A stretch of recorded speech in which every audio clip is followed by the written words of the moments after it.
Ano po ang naitulong ng City Government of Bacoor sa inyo?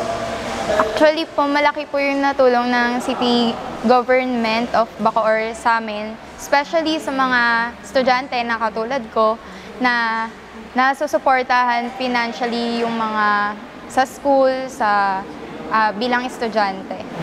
Ano po ang sabi nyo sa mga serbisyo na binibigay ng City Government of Bacoor? Marami pong benefits na naibibigay yung service na dito sa Bacoor.